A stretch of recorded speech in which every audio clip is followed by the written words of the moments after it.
Olá pessoal, mais um mês aí sem um vídeo no canal, mas hoje, para compensar, eu vou falar sobre um filme clássico. Primeiramente, o que é um filme clássico, né? Bom, o filme clássico, gente, é aqueles filmes, aquele conjunto de filmes que o tempo passou e eles continuam sendo importantes do ponto de vista estético, continuam sendo importantes do ponto de vista ético. Nem todos os filmes que nós chamamos de clássicos, eles são em preto e branco. Vocês viram aqui que eu coloquei essa cor nesse vídeo. Nem todos são preto e branco. Existem filmes clássicos que já tem a coloração. Mas como eu vou falar hoje de um filme da década de 50, então eu resolvi deixar tudo em preto e branco. Bom, vamos começar então. Qual filme que eu vou tratar hoje? Eu vou falar sobre um filme chamado A Estrada. Para nós aqui no Brasil, A Estrada da Vida.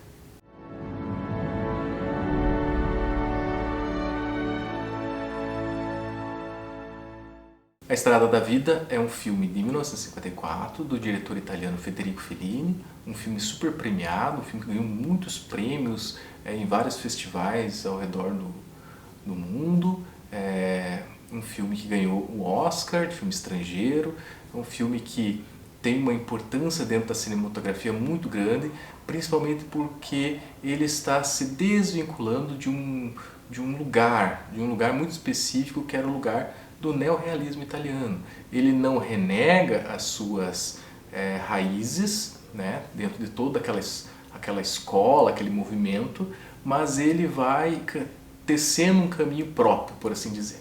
Bom, Federico Fellini, ele dispensa maiores apresentações nos cineastas mais importantes que já existiram, mas vale salientar aqui que o Fellini ele participou, né, junto com outros cineastas, daquele movimento, né, neorrealista muito famoso, muito importante, admirado no mundo todo por vários críticos, né? E só que com esse filme, A Estrada, ele acaba recebendo um pouco de crítica, justamente porque ele vai abrindo uma frente nova de atuação, de criatividade, e que não estava tão associado ali naquele momento com o que tinha sido o movimento neorrealista. Então o Fellini ele continua naquela mesma ideia dos neorrealistas, né, de apresentar uma Itália em reconstrução, uma Itália que não era um dos países vencedores da guerra, então era um país que precisava se reconstruir, mas a reconstrução ela tinha um peso subjetivo para os seus habitantes, porque eles eram os derrotados, né? Outros filmes já tinham abordado essa temática com muito mais propriedade, mas ele não deixa de mostrar um pouco isso, a situação socioeconômica das pessoas, e logo no início do filme a gente é apresentado aos dois personagens que vão ser os principais dentro da trama, né? Aqueles que vão ocupar a maior parte do filme, que é a Gelsomina e o Zampano. Gelsomina então é interpretada por Giulietta Massina, que era esposa inclusive do Federico Fellini, participou de inúmeros outros filmes que ele dirigiu, e o Zampano é interpretado então pelo excelente ator Anthony Quinn.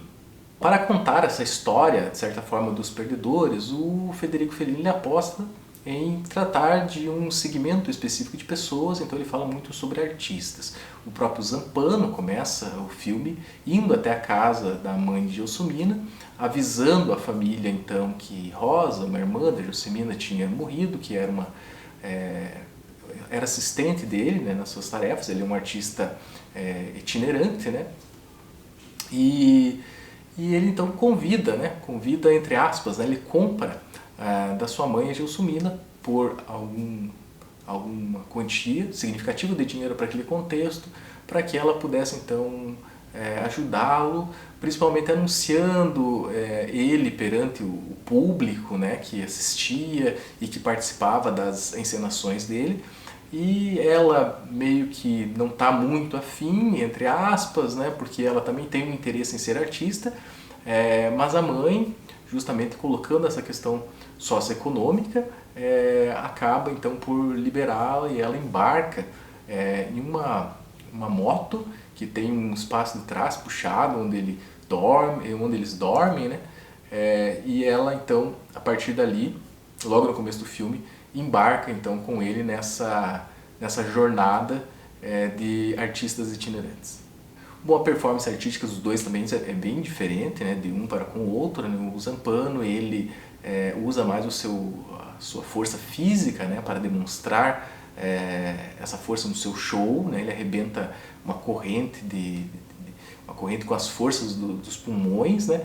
Enquanto Gelsomina, ela é mais graciosa, ela tem um tom cômico, né, na maneira como que ela anda, nas expressões faciais dela, e que nos faz lembrar, de certo modo, do personagem, né, imortalizado do Charlie Chaplin, chamado The Tramp, né, que é aqui para nós conhecido como Carlitos, né? Então, o jeito dela, o porte físico dela, ela é baixinha, ela é graciosa, ela anda de um jeito engraçado, tudo isso nos faz lembrar um pouco esse personagem do Charlie Chaplin. E por ser um filme que se passa, né, em vários locais da Itália, né, porque é um filme de passagem, né, um filme itinerante, e o diretor de fotografia, Otello Martelli, ele acaba explorando muito bem planos abertos em cenários naturais, onde mostra um pouquinho essa presença, inclusive estrangeira, né, dos vencedores na Itália. Tem uma cena específica, acho que logo no início,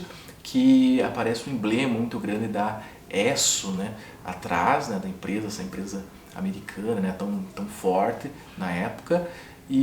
Mas ao mesmo tempo que ele explora, né, essa fotografia mais aberta, ele também faz close-ups. Isso é uma coisa muito interessante, por quê? Porque não era tradição dentro da escola neorrealista o uso de close-ups, muito pelo contrário, close-ups estava muito identificado com os cineastas formalistas, né? Os neorrealistas, a grande importância para eles está no conteúdo do filme e não na forma. Então aqui aí você começa a entender de onde veio na época algumas das críticas e por que algumas das críticas no filme do Fellini, nesse filme específico do Fellini. Mas o que dizer de Zampano, né? O que a gente poderia falar de Zampano, esse personagem que nos entrega tão pouco durante a película? Seria ele uma visão meio que do mal, do bandido? E aqui é muito interessante pensar na construção do personagem, que foi feito pelo Fellini. Existem inúmeros estudos, né? Inclusive tese, doutorado, e o Fellini, esse personagem específico foi composto a partir de suas memórias. O Fellini tinha uma memória de um castrador de porcos, um indivíduo que vivia na sua cidade de infância, que era bastante mulherengo, que era um sujeito muito grosso, e o Fellini então elabora um personagem com essas características físicas e também algumas características que pensava dar um tom psicológico a esse personagem. E o Zampano é um dos primeiros personagens do Fellini que ele se cobre de uma solidão existencial.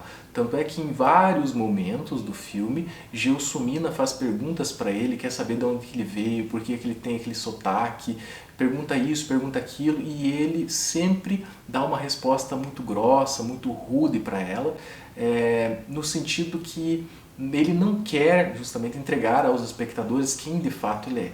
Ou seja, o que o Fellini está querendo dizer é o seguinte: julgue o Zampano, mas eu permito que você julgue ele apenas pelo tempo presente que se passa o filme. Você não vai poder julgá-lo ou absolvê-lo a partir da sua história de vida.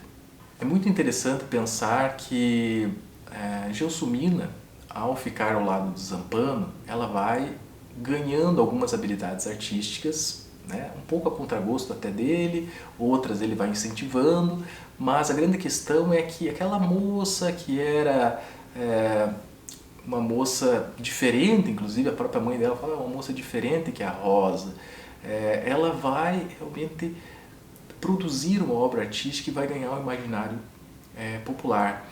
No final do filme a gente sabe como isso acontece, né? Ela acaba criando, de certa forma, algum tipo de canção que, mesmo após a sua final dramático, né, dela, essa canção vai ser lembrada no imaginário das pessoas.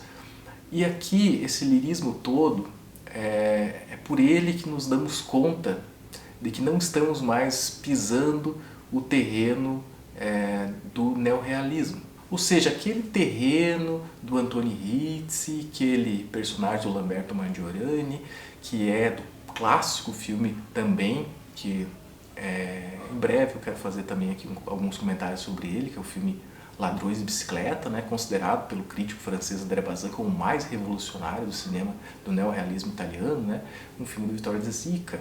Então, o filme do Vittorio De Sica, ele não tem esse lirismo todo que o filme do Fellini acaba dando à personagem Gelsomina, mostrando então como ela acaba sendo lembrada no imaginário popular a partir da sua obra artística. Então, se por um lado o filme do Fellini vai deixando no horizonte aquela estética, aquela ética própria do neorrealismo, por outro ele não se converte num filme comercial, por mais que ele use coisas muito apreciadas por Hollywood, por exemplo o Close-Up, ele não é um filme comercial, ele é um filme que vai dando, digamos assim, uma roupagem para aquilo que vai ser o cinema do Fellini posteriormente. Para finalizar, já que em determinado momento eu citei o personagem Carlitos, construído pelo Charlie Chaplin, eu vou fazer uma comparação aqui com o filme Tempos Modernos, uma comparação rápida, bem breve, sem muitas problematizações. A grande questão é que no Tempos Filmes Modernos, o Carlitos, esse personagem que também não se encaixa nessa sociedade industrial, uma sociedade em pleno desenvolvimento, esse personagem ele acaba encontrando um refúgio na arte, né? Essa arte ela dá uma dimensão de esperança. No filme do Fellini, nós acabamos nos dando conta que nós temos dois caminhos, essa estrada nos leva para dois caminhos. Um deles é interpretar que sim, a arte acabou salvando a vida da Gelsomina, pois ela se transformou dentro do imaginário popular numa artista, de certa forma, né? Ela é lembrada. A grande questão é que aquilo que ela fez no tempo que esteve com o Zampano e também no tempo que não esteve com o Zampano, acabou imortalizando ela de certa forma. Isso é um tom lírico, é bem válido essa visão. Por outro lado, nós podemos ter uma visão um pouco mais realista e dizer assim, não, a arte não salvou Gelsomina, a arte não salvou Zampano, a arte não salva ninguém. Qualquer um dos dois caminhos que tomarmos é válido. E o segundo caminho, a arte não salva ninguém, também não deve nos assustar muito. Afinal, nós já somos bastante maduros, né, para entender um pouco essas discussões do campo estético. Em todo caso, quero recomendar que vocês assistam esse filme, que continuem aqui apreciando alguma crítica, algum comentário que eu faço sobre os filmes e nos vemos no próximo vídeo. Até mais, pessoal!